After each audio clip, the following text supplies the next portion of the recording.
जी की पवित्र हजूरी च बैठी साध संगत जी फतेह प्रवान करो। वाहिगुरू जी का खालसा वाहिगुरू जी की फतेह। अज इस खुशी के मौके ते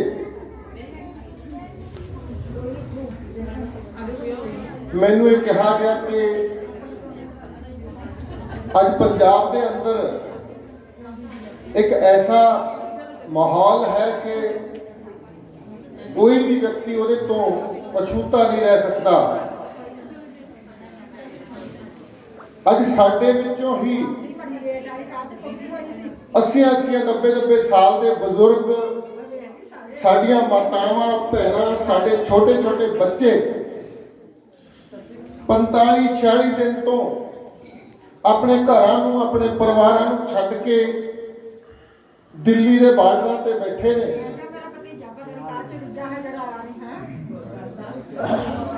कोई भी व्यक्ति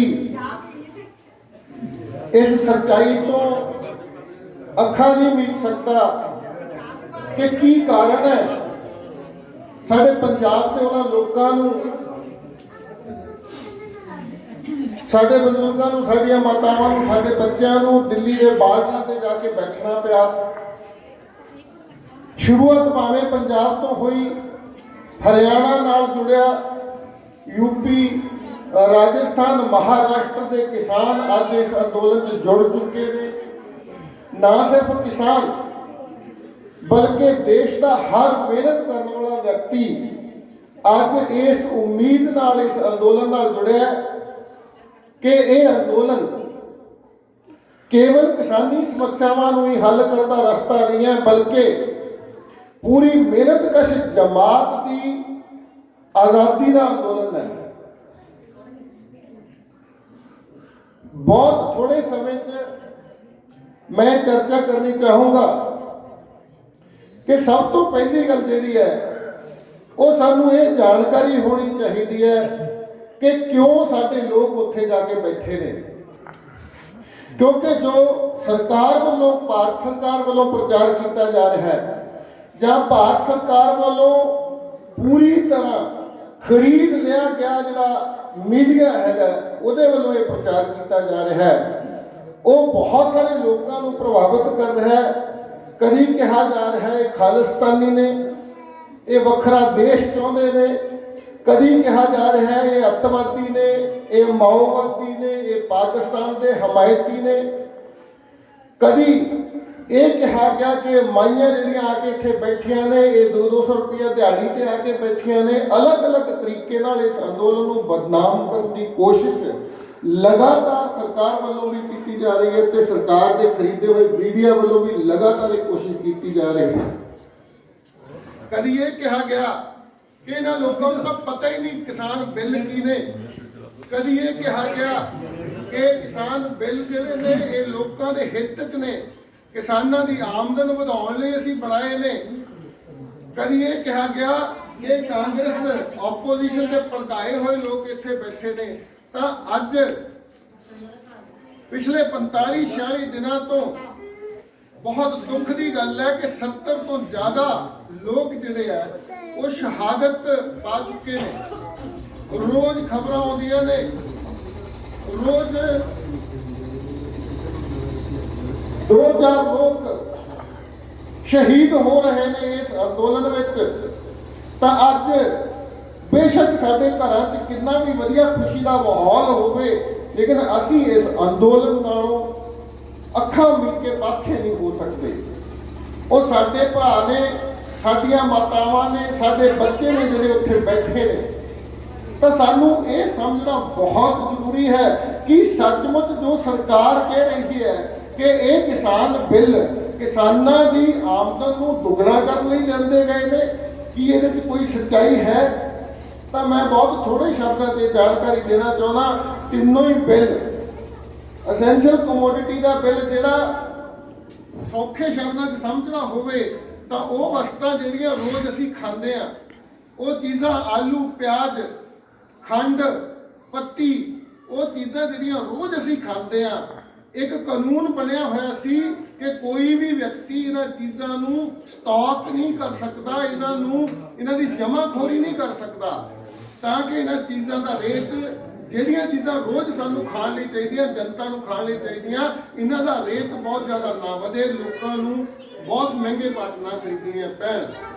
ਉਸ ਦੇ ਬਦਲ 'ਚ ਇੱਕ ਕਾਨੂੰਨ ਲਿਆਂਦਾ ਗਿਆ ਸਰਕਾਰ ਵੱਲੋਂ ਕਿ ਕੋਈ ਵੀ ਕਿੰਨੀ ਵੀ ਮਾਤਰਾ 'ਚ ਕਿਸੇ ਵੀ ਆਈਟਮ ਨੂੰ ਸਟਾਕ ਕਰ ਸਕਦਾ ਹੈ, ਕੋਈ ਪਾਬੰਦੀ ਨਹੀਂ ਹੋਏਗੀ। ਕਿਹਾ ਇਹ ਜਾਂਦਾ ਹੈ ਕਿ ਕਿਸਾਨ ਦੀ ਸੁਵਿਧਾ ਲਈ ਇਹ ਗੱਲ ਕੀਤੀ ਗਈ ਹੈ ਕਿ ਕਿਸਾਨ ਦੀ ਅੱਜ ਕਣਕ ਖੇਤ 'ਚ ਪਈ ਹੈ, ਅਗਰ ਉਹਨੂੰ ਭਾਅ ਘੱਟ ਮਿਲ ਰਿਹਾ ਤਾਂ ਉਹਨੂੰ ਸਟੋਰ ਕਰ ਲਵੇ, ਸਟਾਕ ਕਰ ਲਵੇ, ਜਦੋਂ ਭਾਅ ਵਧੇਗਾ ਉਹ ਵੇਚ ਲੇਗਾ। ਤੇ ਅਸੀਂ ਸਾਰੇ ਜਾਣਦੇ ਹਾਂ ਕਿਸਾਨ ਕਿੰਨੀ ਕੁ ਫਸਲ ਨੂੰ ਸਟੋਰ ਕਰ ਸਕਦਾ ਹੈ, ਕਿੰਨਾ ਕੁ ਸਮਾਂ ਉਹ ਸਟੋਰ ਕਰਕੇ ਰੱਖ ਸਕਦਾ ਹੈ। ਇਹ ਕਾਨੂੰਨ ਕਿਸਾਨ ਲਈ ਨਹੀਂ ਬਣਾਇਆ ਗਿਆ, ਇਹ ਕਾਨੂੰਨ ਕੇਵਲ ਔਰ ਕੇਵਲ ਉਹਨਾਂ ਪੂੰਜੀਪਤੀਆਂ ਲਈ ਬਣਾਇਆ ਗਿਆ ਜਿਨ੍ਹਾਂ ਦੇ ਪੈਸੇ ਨਾਲ ਸਰਕਾਰ ਬਣਦੀ ਹੈ, ਜਿਨ੍ਹਾਂ ਦੇ ਪੈਸੇ ਨਾਲ ਚੋਣਾਂ ਲੜੀਆਂ ਜਾਂਦੀਆਂ ਨੇ, ਜਿਹੜੇ ਲੋਕ ਮੋਟਾ ਫੰਡ ਦਿੰਦੇ ਨੇ ਸਰਕਾਰ ਬਣਾਉਣ ਦੇ ਲਈ, ਇਲੈਕਸ਼ਨਾਂ 'ਚ ਖਰਚਾ ਕਰਨ ਲਈ, ਉਹਨਾਂ ਲੋਕਾਂ ਦੀ ਸੁਵਿਧਾ ਲਈ ਕਾਨੂੰਨ ਬਣਾਇਆ ਗਿਆ ਕਿ ਇਹ ਲੋਕ ਜਿਹੜੀ ਮਰਜ਼ੀ ਚੀਜ਼ ਨੂੰ ਜਿੰਨਾ ਮਰਜ਼ੀ ਚਿਰ ਸਟਾਕ ਕਰ ਸਕਣ। ਤੁਸੀਂ ਸਾਰੇ ਜਾਣਦੇ ਹੋ ਜਦੋਂ ਫਸਲ ਸਾਡੇ ਖੇਤ 'ਚ ਹੁੰਦੀ ਹੈ, ਸਾਡੇ ਕੋਲੋਂ 4 ਰੁਪਏ ਕਿਲੋ ਪਿਆਜ਼ ਚੁੱਕ ਕੇ ਮੁੜ ਕੇ 40 ਰੁਪਏ ਕਿਲੋ ਮੰਡੀ 'ਚ ਆ ਕੇ ਵਿਕਦਾ ਹੈ, 2 ਰੁਪਏ ਕਿਲੋ ਗੋਭੀ ਸਾਡੇ ਖੇਤ 'ਚੋਂ ਚੱਕੀ ਜਾਂਦੀ ਹੈ, 20 ਰੁਪਏ ਕਿਲੋ ਜਾ ਕੇ ਵਿਕਦੀ ਹੈ, ਤਾਂ ਕਿਸਾਨ ਕਿਹੜੀ ਚੀਜ਼ ਨੂੰ ਸਟੋਰ ਕਰ ਸਕਦਾ ਹੈ? ਇਹ ਬਿੱਲ ਕਿਸਾਨ ਲਈ ਨਹੀਂ ਬਣਾਇਆ ਗਿਆ। ਇਸ ਬਿੱਲ ਨੂੰ ਲਿਆਉਣ ਤੋਂ ਪਹਿਲਾਂ ਹੀ ਅਡਾਨੀ ਵੱਲੋਂ ਵੱਡੇ ਗੋਦਾਮ ਬਣਾਏ ਗਏ, ਪੰਜਾਬ ਦੇ ਵਿੱਚ ਵੀ ਬਣਾਏ ਗਏ, ਪੂਰੇ ਦੇਸ਼ ਦੇ ਵਿੱਚ ਇਹੋ ਜਿਹੇ ਗੋਦਾਮ ਬਣਾਏ ਗਏ ਤਾਂ ਕਿ ਇਹਨਾਂ ਚੀਜ਼ਾਂ ਨੂੰ ਸਟੋਰ ਕੀਤਾ ਜਾਵੇ, ਸਟਾਕ ਕੀਤਾ ਜਾਵੇ, ਤੇ ਜਦੋਂ ਸਟਾਕ ਹੋ ਜਾਂਦੀ ਹੈ ਕੋਈ ਚੀਜ਼ ਮਾਰਕੀਟ ਦੇ ਵਿੱਚ, ਉਹਦੀ ਸ਼ਾਰਟੇਜ ਆ ਜਾਂਦੀ ਹੈ ਤਾਂ ਮਨਮਰਜ਼ੀ ਦੇ ਭਾਅ ਤੇ ਉਹਨੂੰ ਵੇਚਿਆ ਜਾਵੇ। ਕੱਲਾ ਕਿਸਾਨ ਨਹੀਂ ਪ੍ਰਭਾਵਿਤ ਹੋਏਗਾ, ਇਸ ਦੇਸ਼ ਦਾ ਹਰ ਉਹ ਬੰਦਾ ਜਿਹੜਾ ਮਿਹਨਤ ਕਰਕੇ ਰੋਜ਼ ਕਮਾ ਕੇ ਰੋਟੀ ਖਾਂਦਾ ਹੈ। ਅੱਜ ਜਿਹੜਾ ਆਟਾ 25 ਰੁਪਏ ਕਿਲੋ ਮਿਲ ਰਿਹਾ ਹੈ, ਅਗਰ ਉਹ 150 ਰੁਪਏ ਕਿਲੋ ਮਿਲਣਾ ਸ਼ੁਰੂ ਹੋ ਜਾਏਗਾ, ਤੁਸੀਂ ਸਮਝ ਸਕਦੇ ਹੋ ਕਿ ਕਿਵੇਂ ਕੱਲਾ ਕਿਸਾਨ ਪ੍ਰਭਾਵਿਤ ਹੋਏਗਾ, ਹਰ ਵਿਅਕਤੀ ਪ੍ਰਭਾਵਿਤ ਹੋਏਗਾ ਇਸ ਦੇਸ਼ ਦਾ। ਦੂਸਰਾ ਬਿੱਲ ਹੈ ਕੰਟਰੈਕਟ ਫਾਰਮਿੰਗ, ਕਿ ਹੁਣ ਜੀ ਕੰਪਨੀ ਤੁਹਾਡੇ ਨਾਲ ਸਿੱਧਾ ਠੇਕਾ ਕਰ ਲਿਆ ਕਰੂਗੀ, ਕੰਟਰੈਕਟ ਕਰ ਲਿਆ ਕਰੂਗੀ, ਉਹ ਤੁਹਾਡੀ ਫਸਲ ਚੱਕਣ ਦਾ ਵੀ ਠੇਕਾ ਕਰ ਲਿਆ ਕਰੂਗੀ ਤੇ ਤੁਸੀਂ ਸਿੱਧਾ ਕੰਪਨੀ ਨੂੰ ਆਪਣੀ ਫਸਲ ਦੇ ਸਕਦੇ ਹੋ। ਬਣਾ ਕੇ ਇਸ ਤਰ੍ਹਾਂ ਪੇਸ਼ ਕੀਤਾ ਗਿਆ ਕਿ ਤੁਹਾਡਾ ਫਾਇਦਾ ਹੋਏਗਾ ਇਹਦੇ 'ਚ, ਕੰਪਨੀ ਤੁਹਾਨੂੰ ਵੱਧ ਰੇਟ ਦੇਗੀ, ਲੇਕਿਨ ਜੋ ਮਾਹਰ ਨੇ, ਕਾਨੂੰਨੀ ਮਾਹਰ ਨੇ, ਖੇਤੀ ਮਾਹਰ ਨੇ, ਉਹ ਇਹ ਕਹਿ ਰਹੇ ਨੇ ਕਿ ਇਹ ਬਿੱਲ ਵੀ ਕਿਸਾਨ ਦੇ ਵਿਰੋਧ 'ਚ ਭੁਗਤੇਗਾ, ਇਹ ਕੇਵਲ ਪੂੰਜੀਪਤੀਆਂ ਦਾ ਫਾਇਦਾ ਕਰੇਗਾ, ਕਿਸਾਨਾਂ ਨੂੰ ਇਹਦੇ ਨਾਲ ਕੋਈ ਲਾਭ ਜਿਹੜਾ ਉਹ ਨਹੀਂ ਹੋਣ ਵਾਲਾ। ਕੰਪਨੀ ਆਏਗੀ, ਕਿਸਾਨ ਨਾਲ ਠੇਕਾ ਕਰੇਗੀ, ਕੰਟਰੈਕਟ ਬਿਲਕੁਲ ਉਵੇਂ ਜਿਵੇਂ ਜੀਓ ਸਿਮ ਆਈ, ਕੁਝ ਮਹੀਨੇ ਮੁਫਤ ਦਿੱਤਾ ਗਿਆ, ਉਸ ਤੋਂ ਬਾਅਦ ਮਨਮਰਜ਼ੀ ਦਾ ਰੇਟ ਲਾਇਆ ਜਾਂਦਾ। ਜਦੋਂ ਤੁਹਾਨੂੰ ਆਦਤ ਪੈ ਗਈ ਉਸ ਚੀਜ਼ ਦੀ, ਜਿਨ੍ਹਾਂ ਨੇ ਇੱਕ ਵਾਰ ਜੀਓ ਦੀ ਸਿਮ ਖਰੀਦ ਕੇ ਫੋਨ 'ਚ ਪਾ ਲਈ, ਤੁਹਾਨੂੰ ਉਹਦਾ ਨੈਟਵਰਕ ਵਰਤਣ ਦੀ ਆਦਤ ਪੈ ਗਈ, ਫਿਰ ਉਹਦਾ ਜੋ ਰੇਟ ਅਗਲੇ ਸਮੇਂ ਤੋਂ ਲੈਣਾ ਚਾਹੇਗਾ ਤੁਹਾਡੇ ਤੋਂ ਲਏਗਾ।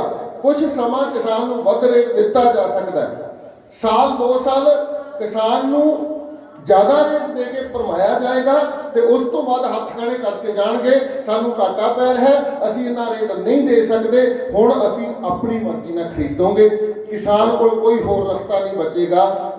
ਇੱਕ ਸਮਾਂ ਆਏਗਾ ਜਦੋਂ ਉਹ ਕਿਸਾਨ ਉਸੇ ਕੰਪਨੀ ਨੂੰ ਕਹੇਗਾ ਮੇਰੇ ਵੱਸ ਦੀ ਗੱਲ ਨਹੀਂ, ਤੁਸੀਂ ਮੇਰੀ ਜ਼ਮੀਨ ਲੈ ਲਓ, ਜਿੰਨੇ 'ਚ ਲੈਂਦੇ ਹੋ ਲੈ ਲਓ, ਮੈਂ ਮਜ਼ਦੂਰੀ ਕਰ ਲਾਂਗਾ, ਮੈਂ ਦਿਹਾੜੀ ਕਰ ਲਾਂਗਾ, ਇਹਦੇ ਨਾਲੋਂ ਮੈਂ ਚੰਗਾ ਰਹਾਂਗਾ। ਕਿਸਾਨ ਨੂੰ ਮਜਬੂਰ ਕਰ ਦਿੱਤਾ ਜਾਏਗਾ ਕਿ ਉਹ ਆਪਣੀ ਜ਼ਮੀਨ ਕੌਡੀਆਂ ਦੇ ਭਾਅ ਉਹਨਾਂ ਪੂੰਜੀਪਤੀਆਂ ਨੂੰ ਵੇਚ ਦੇਵੇ, ਉਹਨਾਂ ਨੂੰ ਦੇ ਦੇਵੇ ਤੇ ਖੁਦ ਜ਼ਮੀਨ ਦਾ ਮਾਲਕ ਕਿਸਾਨ ਜੋ ਧਰਤੀ ਦਾ ਪੁੱਤਰ ਹੈ, ਜੋ ਖੇਤੀ ਕਰਦਾ ਹੈ, ਅੰਨਦਾਤਾ ਕਿਹਾ ਜਾਂਦਾ ਹੈ, ਉਹਨੂੰ ਇੱਕ ਸਧਾਰਨ ਮਜ਼ਦੂਰ ਦਿਹਾੜੀਦਾਰ ਬਣਾ ਦਿੱਤਾ ਜਾਵੇ।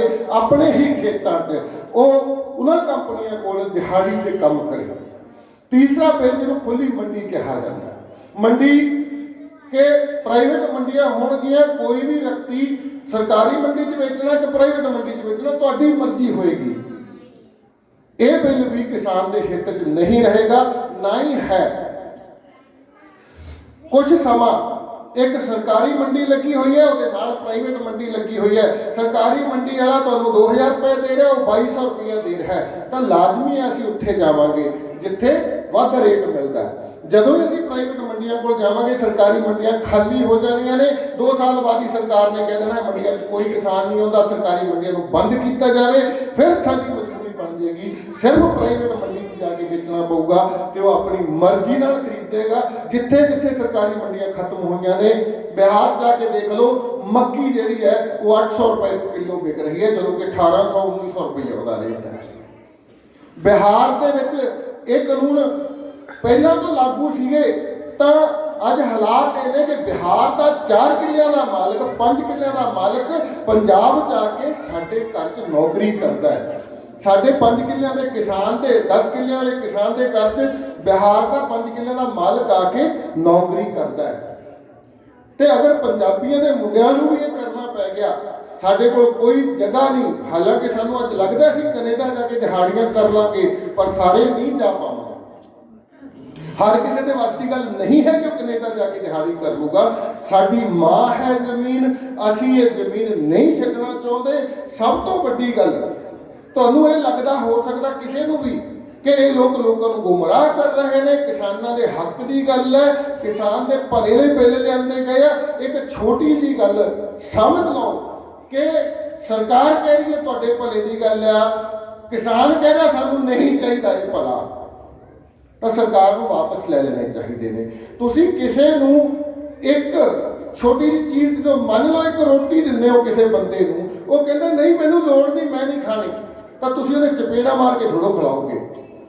ਨਹੀਂ ਚਾਹੀਦਾ ਉਹ ਫਾਇਦਾ ਜੋ ਅੱਜ ਸਰਕਾਰ ਕਹਿ ਰਹੀ ਹੈ ਕਿਸਾਨ ਨੂੰ ਦੇਣਾ ਚਾਹੁੰਦੀ ਹੈ, ਉਹਦੇ ਪਿੱਛੇ ਕਾਰਨ ਸਿਰਫ ਇਹ ਹੈ ਕਿ ਪਿਛਲੇ ਕਈ ਸਾਲਾਂ ਦੀ ਤਿਆਰੀ ਚੱਲ ਰਹੀ ਹੈ।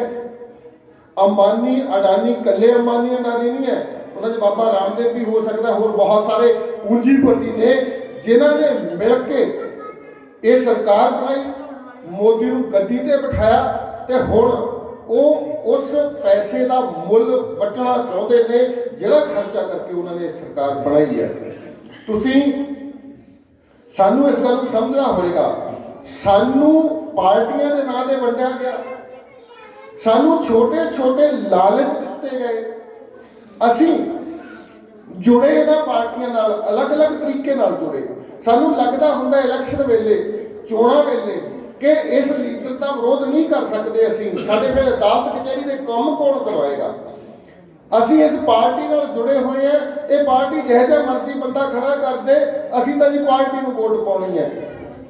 ਜਦੋਂ ਸਾਡੇ ਮਨ 'ਚ ਕੋਈ ਲਾਲਚ ਆਵੇ ਨਾ, ਜਦੋਂ ਸਾਡਾ ਕੋਈ ਹਿੱਤ ਸਾਡੀ ਸੋਚ ਦੇ ਉੱਪਰ ਕਿਉਂ ਹੋਵੇ, ਤਾਂ ਮੇਰੀ ਬੇਨਤੀ ਹੈ ਯਾਦ ਕਰ ਲਿਓ ਛੋਟੇ ਸਾਹਿਬਜ਼ਾਦਿਆਂ ਨੂੰ, ਜਿਨ੍ਹਾਂ ਨੂੰ ਇੰਨੇ ਲਾਲਚ ਦਿੱਤੇ ਗਏ ਸੂਬਾ ਸਰਹੰਦ ਵੱਲੋਂ, ਵੱਡੀਆਂ ਵੱਡੀਆਂ ਜਗੀਰਾਂ ਦੇ ਮਾਲਕ ਬਣਾਉਣ ਦੀ ਗੱਲ ਕਹੀ ਗਈ, ਵੱਡੇ ਵੱਡੇ ਤਖਤੋਂ ਤਾਜ ਦੇਣ ਦੀ ਗੱਲ ਕਹੀ ਗਈ, ਲੇਕਿਨ ਉਹਨਾਂ ਸਾਹਿਬਜ਼ਾਦਿਆਂ ਨੇ ਠੋਕਰ ਮਾਰ ਦਿੱਤੀ ਉਹਨਾਂ ਸਾਰੀਆਂ ਚੀਜ਼ਾਂ ਨੂੰ। ਸਾਨੂੰ ਯਾਦ ਰੱਖਣਾ ਚਾਹੀਦਾ ਹੈ ਅਸੀਂ ਕਿਹਨਾਂ ਦੇ ਵਾਰਸ ਹਾਂ। ਅਸੀਂ ਛੋਟੇ ਛੋਟੇ ਹਿੱਤਾਂ ਨੂੰ ਲੈ ਕੇ ਮਾਲਕ ਭਾਗੋ ਤੇ ਭਾਈ ਲਾਲੋ ਦੇ ਵਿੱਚ ਦੀ ਲਕੀਰ ਜਿਹੜੀ ਗੁਰੂ ਨਾਨਕ ਦੇਵ ਜੀ ਨੇ ਸਾਫ਼ ਤੇ ਸਪਸ਼ਟ ਕੀਤੀ, ਬਹੁਤ ਕਲੀਅਰ ਕੱਟ ਲਕੀਰ ਕੀਤੀ ਸੀ। ਇੱਕ ਉਹ ਲੋਕ ਨੇ ਜਿਹੜੇ ਮਿਹਨਤ ਕਰਕੇ ਖਾਂਦੇ ਨੇ, ਤੇ ਉਹ ਲੋਕ ਨੇ ਜਿਹੜੇ ਉਹਨਾਂ ਦੀ ਮਿਹਨਤ ਨੂੰ ਲੁੱਟਦੇ ਨੇ ਤੇ ਉਹਦੇ ਤੇ ਪਲਦੇ ਨੇ। ਤੇ ਅੱਜ ਅਗਰ ਅਸੀਂ ਗੁਰੂ ਨਾਨਕ ਦੇਵ ਜੀ ਦੀ ਹਾਜ਼ਰੀ 'ਚ, ਗੁਰੂ ਗ੍ਰੰਥ ਸਾਹਿਬ ਦੀ ਹਜ਼ੂਰੀ 'ਚ ਬੈਠੇ ਹਾਂ, ਤਾਂ ਸਾਨੂੰ ਉਹ ਲਕੀਰ ਅੱਜ ਯਾਦ ਆ ਲੈਣੀ ਚਾਹੀਦੀ ਹੈ ਜੋ ਗੁਰੂ ਨਾਨਕ ਦੇਵ ਜੀ ਨੇ ਮਲਕ ਭਾਗੋ ਦੇ ਭੋਜ ਨੂੰ ਠੁਕਰਾ ਕੇ ਭਾਈ ਲਾਲੋ ਦੇ ਘਰ 'ਚ ਉਹਦੇ ਦੀ ਰੋਟੀ ਖਾਧੀ ਸੀ। ਉਹ ਸਿਰਫ ਰੋਟੀ ਖਾਣ ਦਾ ਮਾਮਲਾ ਨਹੀਂ ਸੀ, ਉਹ ਮਾਮਲਾ ਸੀ ਇੱਕ ਸੋਚ ਦਾ, ਇੱਕ ਵਿਚਾਰ ਦਾ, ਕਿ ਗੁਰੂ ਨਾਨਕ ਸਾਹਿਬ ਜਿਹੜੇ ਹੈ ਉਹ ਕਿਰਤ ਕਰਨ ਵਾਲੇ ਲੋਕਾਂ ਨਾਲ ਖੜੇ ਆ। ਉਹ ਹਮੇਸ਼ਾ ਕਿਰਤ ਕਰਨ ਤੋਂ ਨਹੀਂ ਵਿਸ਼ਵਾਸ ਕੀਤਾ ਔਰ ਕਿਰਤ ਕਰਨ ਦਾ ਹੋਕਾ ਦਿੱਤਾ, ਔਰ ਖੁਦ ਹਮੇਸ਼ਾ ਕਿਰਤ ਕਰਨ ਵਾਲੇ ਲੋਕਾਂ ਨਾਲ ਖੜੇ ਹੋਏ। ਉਹਦੇ ਬਦਲੇ 'ਚ ਭਾਵੇਂ ਉਹਨਾਂ ਨੂੰ ਬਾਬਰ ਦੀ ਜੇਲ੍ਹ 'ਚ ਵੀ ਜਾਣਾ ਪਿਆ, ਉਹਦੇ ਬਦਲੇ 'ਚ ਉਹਨਾਂ ਨੂੰ ਬਹੁਤ ਸਾਰਾ ਵਿਰੋਧ ਝੱਲਣਾ ਪਿਆ, ਲੇਕਿਨ ਉਹਨਾਂ ਨੇ ਮਿਹਨਤ ਕਰਨ ਵਾਲੇ ਲੋਕਾਂ ਦਾ ਸਾਥ ਦਿੱਤਾ। ਬਹੁਤ ਸਾਰੇ ਸਾਡੇ ਗੁਰੂ ਸਾਹਿਬਾਨ ਦਾ ਪੂਰਾ ਇਤਿਹਾਸ ਪੜ੍ਹ ਕੇ ਦੇਖ ਲਈਏ ਅਸੀਂ, ਸਾਨੂੰ ਕੀ ਦੇ ਕੇ ਗਏ ਸੀ ਉਹ, ਤੇ ਅਸੀਂ ਉਹਨੂੰ ਭੁੱਲ ਕੇ ਕਰਨ ਕੀ ਲੱਗਦਾ। ਅਸੀਂ ਜਾਣੇ ਅਣਜਾਣੇ ਮਲਕ ਭਾਗੋਂ ਨਾਲ ਯਾਰੀ ਪਾ ਕੇ ਬੈਠ ਗਏ। ਅਸੀਂ ਭਾਈ ਲਾਲੋ ਨੂੰ ਸਾਡੇ ਖੇਤ 'ਚ ਕਈ ਵਾਰ ਵੱਟ ਤੇ ਘਾਹ ਖੋਤ ਰਹੇ ਮਜ਼ਦੂਰ ਨੂੰ ਅਸੀਂ ਟੁੱਟ ਕੇ ਪੈ ਜਾਂਦੇ ਆ। ਅਸੀਂ ਉਸ ਲੀਕ ਨੂੰ ਭੁੱਲ ਜਾਂਦੇ ਆ ਕਿ ਇਹ ਅਸਲ 'ਚ ਸਾਡਾ। ਅੱਜ ਤੁਸੀਂ ਦੇਖੋ ਦਿੱਲੀ ਅੰਦੋਲਨ ਦੇ ਵਿੱਚ ਉਹ ਲੋਕ ਜਿਨ੍ਹਾਂ ਕੋਲ ਜ਼ਮੀਨ ਨਹੀਂ, ਜਿਨ੍ਹਾਂ ਦਾ ਕੋਈ ਲੈਣਾ ਦੇਣਾ ਨਹੀਂ ਹੈ ਇਸ ਗੱਲ ਨਾਲ, ਉਹ ਵੀ ਉੱਥੇ ਜਾ ਕੇ ਬਰਾਬਰ ਖੜ ਕੇ ਲੜ ਰਹੇ ਨੇ। ਉਹ ਵੀ ਕਹਿ ਰਹੇ ਨੇ ਕਿ ਜੇ ਹਿੱਕ 'ਚ ਗੋਲੀ ਵੱਜੇਗੀ ਤਾਂ ਅਸੀਂ ਮੋਹਰੇ ਹੋਵਾਂਗੇ। ਐ ਨਹੀਂ ਹੈ ਕਿ ਇਕੱਲੇ ਕਿਸਾਨ ਖੜੇ ਨੇ, ਲੇਕਿਨ ਜਦੋਂ ਅਸੀਂ ਧੰਨਵਾਦ ਕਰਦੇ ਹਾਂ ਗੁਰੂ ਸਾਹਿਬ ਦਾ, ਅਸੀਂ ਧੰਨਵਾਦ ਕਰਦੇ ਹਾਂ ਜਿਨ੍ਹਾਂ ਨੇ ਇਹ ਇੱਕ ਮੌਕਾ ਲੈ ਕੇ ਆਂਦਾ ਹੈ ਜਿਹਾ ਕਿ ਸਾਡੇ ਲੋਕਾਂ ਦੀਆਂ ਅੱਖਾਂ ਖੁੱਲ੍ਹਣ, ਸਾਨੂੰ ਪਤਾ ਲੱਗ ਜੇ ਅਸੀਂ ਖੜੇ ਕਿੱਥੇ ਹਾਂ। ਅੱਜ ਇਹ ਮੌਕਾ ਹੈ, ਜੇ ਅਸੀਂ ਅੱਜ ਪਰਖ ਨਾ ਕੀਤੀ ਇਸ ਗੱਲ ਦੀ, ਅੱਜ ਉਹ ਘੜੀ ਹੈ ਕਿ ਅਸੀਂ ਕਿਹਦੇ ਨਾਲ ਖੜਨਾ। ਅਸੀਂ ਲੁਟੇਰੇ ਨਾਲ ਖੜਨਾ ਜਾਂ ਅਸੀਂ ਮਿਹਨਤ ਕਰਨ ਵਾਲੇ ਵਿਅਕਤੀ ਨਾਲ ਖੜਨਾ ਹੈ। ਅਸੀਂ ਸਾਰੇ ਕਿਸਾਨ ਹਾਂ, ਅਸੀਂ ਮਜ਼ਦੂਰ ਹਾਂ, ਅਸੀਂ ਛੋਟੇ ਦੁਕਾਨਦਾਰ ਹਾਂ, ਅਸੀਂ ਛੋਟੇ ਵਪਾਰੀ ਹਾਂ, ਛੋਟੇ ਕਾਰਖਾਨੇਦਾਰ ਹਾਂ। ਉਹ ਲੋਕ ਜੋ ਮਿਹਨਤ ਕਰਦੇ ਨੇ ਉਹੀ ਸਾਡੇ ਦੋਸਤ ਹੋ ਸਕਦੇ ਨੇ। ਤੇ ਜੋ ਮਿਹਨਤ ਨੂੰ ਲੁੱਟਦਾ ਹੈ, ਜੋ ਮਿਹਨਤ ਨੂੰ ਲੁੱਟ ਕੇ ਆਪਣਾ ਢਿੱਡ ਭਰਦਾ ਹੈ, ਉਹ ਸਾਡਾ ਕਦੀ ਦੋਸਤ ਨਹੀਂ ਹੋ ਸਕਦਾ। ਉਹ ਜਿਹੜੇ ਮਰਜ਼ੀ ਪਹਿਰਾਵੇ 'ਚ ਆ ਜੇ, ਉਹ ਜਿੱਦਾਂ ਦਾ ਮਰਜ਼ੀ ਰੂਪ ਬਣਾ ਕੇ ਆ ਜੇ, ਜਿੱਦਾਂ ਦਾ ਮਰਜ਼ੀ ਝੰਡਾ ਫੜ ਕੇ ਆ ਜੇ, ਜਿੱਦਾਂ ਦਾ ਮਰਜ਼ੀ ਬਾਣਾ ਪਾ ਕੇ ਆ ਜੇ, ਸਾਨੂੰ ਪਰਖ ਕਰਨੀ ਪਏਗੀ ਕਿ ਕੀ ਇਹ ਭਾਈ ਲਾਲੋ ਹੈ ਜਾਂ ਇਹ ਮਲਕ ਭਾਗੋ ਹੈ। ਜੇ ਉਹ ਭਾਈ ਲਾਲੋ ਦਾ ਸਾਥੀ ਹੈ ਤਾਂ ਸਾਨੂੰ ਉਹਦੇ ਨਾਲ ਖੜਨਾ ਹੋਏਗਾ, ਬਿਨਾਂ ਕੋਈ ਰੰਗ ਦਾ ਭੇਦ ਕੀਤੇ, ਬਿਨਾਂ ਕੋਈ ਜਾਤ ਦਾ ਭੇਦ ਕੀਤੇ, ਬਿਨਾਂ ਕੋਈ ਧਰਮ ਦਾ ਭੇਦ ਕੀਤੇ। ਅਗਰ ਉਹ ਭਾਈ ਲਾਲੋ ਦਾ ਸਾਥੀ ਹੈ ਤਾਂ ਅਸੀਂ ਉਹਦੇ ਨਾਲ ਖੜਾਂਗੇ। ਅਗਰ ਉਹ ਮਲਕ ਭਾਗੋ ਦਾ ਸਾਥੀ ਹੈ ਅਸੀਂ ਉਹਦੇ ਨਾਲ ਨਹੀਂ ਖੜਾਂਗੇ, ਅਸੀਂ ਉਹਦਾ ਵਿਰੋਧ ਕਰਾਂਗੇ। ਤਾਂ ਮੈਂ ਇਹ ਕਹਿਣਾ ਚਾਹੁੰਦਾ, ਸਾਡਾ ਦੁਆਬਾ ਬਹੁਤ ਪਿੱਛੇ ਹੈ। ਅਸੀਂ ਲਗਾਤਾਰ ਪਿਛਲੇ 10 ਅਕਤੂਬਰ ਤੋਂ ਕਪੂਰਥਲਾ ਵਿਖੇ ਰਿਲਾਇੰਸ ਮਾਲ ਬੰਦ ਕਰਵਾਇਆ ਹੋਇਆ ਭਾਰਤੀ ਕਿਸਾਨ ਯੂਨੀਅਨ ਏਕਤਾ ਡਕੌਂਦਾ ਵੱਲੋਂ। ਅਸੀਂ ਜਿਹੜਾ ਵੀ ਸੱਦਾ ਦਿੱਲੀੋਂ ਆਉਂਦਾ ਹੈ, ਹਰ ਉਸ ਸੱਦੇ ਤੇ ਐਕਸ਼ਨ ਕਰਦੇ ਹਾਂ। ਥਾਲੀਆਂ ਖੜਕਾਉਣ ਦਾ ਸੱਦਾ ਆਇਆ, ਅਸੀਂ ਕਪੂਰਥਲੇ 'ਚ ਭਾਵੇਂ ਅਸੀਂ 20 ਬੰਦੇ ਇਕੱਠੇ ਹੋ ਪਈਏ, ਭਾਵੇਂ 25 ਹੋਈਏ, ਭਾਵੇਂ 50 ਬੰਦੇ ਹੋਈਏ, ਅਸੀਂ ਹਰ ਉਸ ਐਕਸ਼ਨ ਤੇ ਅਮਲ ਕਰਦੇ ਹਾਂ। ਭੁੱਖ ਹੜਤਾਲ ਦਾ ਸੱਦਾ ਸੀ, ਅਸੀਂ ਇੱਕ ਦਿਨ ਦੀ ਭੁੱਖ ਹੜਤਾਲ ਕੀਤੀ। ਫਿਰ ਕਾਨੂੰਨਾਂ ਦੀਆਂ ਕਾਪੀਆਂ ਸਾੜਨ ਦਾ ਸੱਦਾ ਸੀ, ਲੋਹੜੀ ਤੇ ਅਸੀਂ ਕਾਨੂੰਨਾਂ ਦੀਆਂ ਕਾਪੀਆਂ ਸਾੜੀਆਂ। ਤੇ ਮੈਂ ਸਾਰੇ ਭੈਣਾਂ ਭਰਾਵਾਂ ਮਾਤਾਵਾਂ ਨੂੰ ਇਹ ਬੇਨਤੀ ਕਰਨਾ ਚਾਹੁੰਦਾ ਕਿ ਆਓ ਅਸੀਂ ਇਸ ਅੰਦੋਲਨ ਦੇ ਨਾਲ ਜੁੜੀਏ। ਹੁਣ ਅਸੀਂ ਇਹ ਤੋਂ ਪਾਸੇ ਨਹੀਂ ਰਹਿ ਸਕਦੇ। ਇਹ ਸਾਡਾ ਆਪਣਾ ਕੰਮ ਹੈ। ਸਾਡੇ ਆਪਣੇ ਉਹ ਲੋਕ ਜਿਹੜੇ ਉੱਥੇ ਜਾ ਕੇ ਬੈਠੇ ਨੇ, ਸਾਨੂੰ ਉਹਨਾਂ ਦਾ ਦਰਦ ਮਹਿਸੂਸ ਕਰਨਾ ਚਾਹੀਦਾ, ਸਾਨੂੰ ਉਹਨਾਂ ਦੀ ਹਾਲਤ ਮਹਿਸੂਸ ਕਰਨੀ ਚਾਹੀਦੀ ਹੈ। ਮੈਂ ਸਿਰਫ ਇੱਕ ਵਾਰ, ਇੱਕ ਦਿਨ ਰਾਤ ਨੂੰ 2 ਵਜੇ ਰਜਾਈ ਛੱਡ ਕੇ ਵਿਹੜੇ 'ਚ ਖੜੇ ਹੋ ਜਾਓ 5 ਮਿੰਟ ਲਈ, ਸਾਨੂੰ ਸਮਝ ਆ ਜਾਏਗੀ ਕਿ ਉੱਥੇ ਰਾਤਾਂ ਕਿਵੇਂ ਬਿਤਾ ਰਹੇ ਨੇ। ਸਰਕਾਰ ਤੇ ਸਰਕਾਰ ਦੇ ਮੰਤਰੀ, MLA MP ਇਹ ਬਿਆਨ ਦਿੱਤੇ ਨੇ ਕਿ ਉੱਥੇ ਤਾਂ ਜੀ ਲੋਕ ਪਿਕਨਿਕ ਮਨਾਉਣ ਆ ਰਹੇ ਨੇ। ਉਹ ਇੱਕ ਰਾਤ ਕੱਟ ਕੇ ਤਾਂ ਦਿਖਾਓ ਵਰਤੇ ਮੀਂਹ ਦੇ ਵਿੱਚ, ਉੱਥੇ ਟਰਾਲੀਆਂ ਦੇ ਥੱਲੇ ਜਾਂ ਟਰਾਲੀਆਂ ਦੇ ਬਾਹਰ ਸੜਕ ਦੇ ਉੱਤੇ ਸੌਂ ਕੇ ਦਿਖਾਓ, ਤੁਹਾਨੂੰ ਪਤਾ ਲੱਗ ਜਾਏਗਾ ਕਿਵੇਂ ਪਿਕਨਿਕ ਮਨਾਈ ਜਾਂਦੀ ਹੈ। ਤਾਂ ਸਾਨੂੰ ਉਹਨਾਂ ਲੋਕਾਂ ਦਾ ਦਰਦ, ਸਾਨੂੰ ਉਹਨਾਂ ਲੋਕਾਂ ਦੀਆਂ ਭਾਵਨਾਵਾਂ ਸਮਝਦੇ ਹੋਏ, ਉਹਦੀ ਕਦਰ ਕਰਦੇ ਹੋਏ, ਗੁਰੂ ਸਾਹਿਬ ਦੀ ਆਗਿਆ ਲੈ ਕੇ, ਗੁਰੂ ਸਾਹਿਬ ਦਾ ਆਸ਼ੀਰਵਾਦ ਲੈ ਕੇ ਅੱਜ ਅਸੀਂ ਇਹ ਅੰਦੋਲਨ ਜਿਹੜਾ ਭਾਈ ਲਾਲੋ ਦਾ ਅੰਦੋਲਨ ਹੈ, ਤੇ ਅਸੀਂ ਉਸ ਮਲਕ ਭਾਗੋ ਨੂੰ ਹਾਰ ਦੇਣੀ ਹੈ ਜਿਹੜਾ ਅੱਜ ਇਹ ਚਾਹੁੰਦਾ ਹੈ ਕਿ ਇਹਨਾਂ ਭਾਈ ਲਾਲੋਆਂ ਦੀਆਂ ਜ਼ਮੀਨਾਂ ਖੋ ਕੇ ਮੈਂ ਮਲਕ ਭਾਗੋ ਦੇ ਹੱਥ ਦੇ ਦਿਆਂ। ਅਸੀਂ ਉਹਨੂੰ ਹਾਰ ਦੇਣੀ ਹੈ। ਅੰਦੋਲਨ ਜਿਹੜਾ ਹੈ ਇਹਦੀ ਜਿੱਤ ਯਕੀਨੀ ਜਿੱਤੇਗਾ ਔਰ ਸਾਡੇ ਲਈ ਜ਼ਰੂਰੀ ਵੀ ਹੈ। ਤੁਸੀਂ ਦੇਖ ਰਹੇ ਹੋ ਕੁਝ ਕਿਸਾਨ ਨਿਰਾਸ਼ ਹੋ ਕੇ ਆਤਮ ਹੱਤਿਆ ਕਰ ਰਹੇ ਨੇ। ਤੁਸੀਂ ਅੰਦਾਜ਼ਾ ਲਗਾ ਸਕਦੇ ਹੋ ਜੇ ਕਿਤੇ ਇਹ ਅੰਦੋਲਨ ਹਾਰ ਗਿਆ ਕੀ ਬਣੇਗਾ। ਪਰ ਸਾਨੂੰ ਭਰੋਸਾ ਹੈ ਗੁਰੂ ਸਾਹਿਬ ਤੇ, ਸਾਨੂੰ ਭਰੋਸਾ ਹੈ ਪੰਜਾਬ ਦੇ ਇਤਿਹਾਸ ਤੇ, ਸਾਨੂੰ ਭਰੋਸਾ ਹੈ ਸਾਡੇ ਵਿਰਸੇ ਤੇ। ਅਸੀਂ ਅੰਦੋਲਨ ਜਿੱਤਾਂਗੇ, ਲੇਕਿਨ ਫਿਰ ਵੀ ਹਰ ਵਿਅਕਤੀ ਦੇ ਯੋਗਦਾਨ ਦੀ ਜ਼ਰੂਰਤ ਹੈ। ਜਿੱਥੇ ਵੀ ਬੈਠੇ ਹੋ, ਜੋ ਵੀ ਕਰ ਸਕਦੇ ਹੋ, ਤਨ ਨਾਲ ਉੱਥੇ ਜਾ ਸਕਦੇ ਹੋ ਜਾਓ, ਨਹੀਂ ਜਾ ਸਕਦੇ ਮਨੋਂ ਨਾਲ ਜੁੜ ਜਾਈਏ। ਰੋਜ਼ ਇੱਕ ਵਾਰ ਅਸੀਂ ਯਾਦ ਕਰੀਏ ਕਿ ਸਾਡੇ ਕੁਝ ਲੋਕ ਉੱਥੇ ਬੈਠੇ ਨੇ, ਉਹ ਕਿਸ ਹਾਲਤ 'ਚ ਹੋਣਗੇ। ਇੱਕ ਵਾਰ ਮਨ 'ਚ ਖਿਆਲ ਬਣਾਉਣਾ ਚਾਹੀਦਾ। ਅਸੀਂ ਸਾਡੇ ਕੋਲ ਕੋਈ ਵੀਡੀਓ ਆਉਂਦੀ ਹੈ, ਉਸੇ ਨੂੰ ਸ਼ੇਅਰ ਕਰ ਦਈਏ ਵੀ ਸਾਡਾ ਯੋਗਦਾਨ ਹੋਏਗਾ। ਅਸੀਂ ਇੱਕ ਇੱਕ ਰੁਪਈਆ ਕਰਕੇ, ਥੋੜਾ ਥੋੜਾ ਕਰਕੇ ਯੋਗਦਾਨ। ਉੱਥੇ ਇੱਕ ਕੱਲ ਮੈਂ ਵੀਡੀਓ ਦੇਖ ਰਿਹਾ ਸੀ, ਜਿੰਨੇ ਬਾਰਡਰਾਂ ਤੇ ਲੋਕ ਨੇ, ਕਰੋੜ ਰੁਪਏ ਤੋਂ ਜ਼ਿਆਦਾ ਇੱਕ ਦਿਨ ਦਾ ਪਾਣੀ ਲੱਗਦਾ, ਸਿਰਫ ਪਾਣੀ। ਬਾਕੀ ਚੀਜ਼ਾਂ ਕਿੰਨੇ ਦੀਆਂ ਲੱਗਦੀਆਂ ਹੋਣਗੀਆਂ, ਕਿੰਨਾ ਖਰਚਾ ਉੱਥੇ ਹੁੰਦਾ ਹੋਵੇਗਾ। ਤਾਂ ਅਸੀਂ ਅੱਜ ਅਗਰ ਅਸੀਂ ਦਿੱਲੀ ਜਾ ਕੇ ਉਹਦੇ 'ਚ ਸ਼ਾਮਲ ਨਹੀਂ ਹੋ ਸਕਦੇ, ਵੈਸੇ ਤਾਂ ਮੈਂ ਕਹਾਂਗਾ ਜ਼ਰੂਰ ਇੱਕ ਵਾਰ ਜਾ ਕੇ ਆਓ, ਆਪਣੇ ਬੱਚਿਆਂ ਨੂੰ ਵੀ ਲੈ ਕੇ ਜਾਓ, ਪਤਾ ਲੱਗੇ। ਅਸਲ 'ਚ ਉਹ ਸਮਾਂ ਸਾਨੂੰ ਯਾਦ ਆਏਗਾ ਜਦੋਂ ਗੁਰੂ ਸਾਹਿਬ ਲੜਾਈਆਂ ਲੜਿਆ ਕਰਦੇ ਸੀ। ਉਹ ਸਮਾਂ ਸਾਨੂੰ ਯਾਦ ਆ ਜਾਏਗਾ ਜਦੋਂ ਅਜੀਤ ਤੇ ਜੁਝਾਰ ਸ਼ਹੀਦ ਹੋਏ ਸੀ। ਕਿਹੋ ਜਿਹਾ ਸਮਾਂ ਹੋਏਗਾ ਉਹ।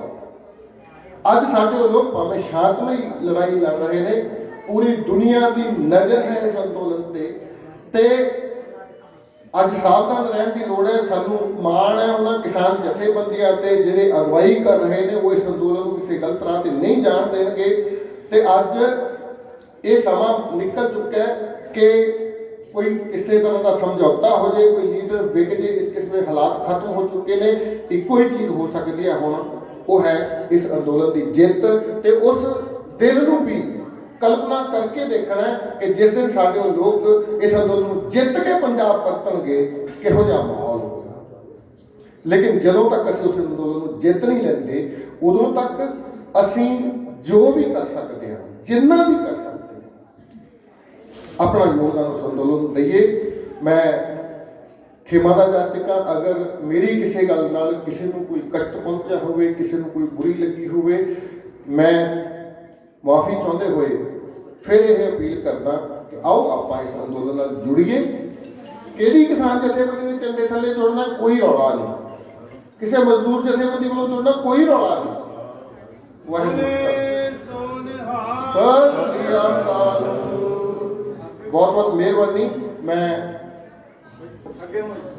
ਫਤਿਹ ਦਾ ਜਵਾਬ ਦਿਓ ਜੀ। ਵਾਹਿਗੁਰੂ ਜੀ ਕਾ ਖਾਲਸਾ, ਵਾਹਿਗੁਰੂ ਜੀ ਕੀ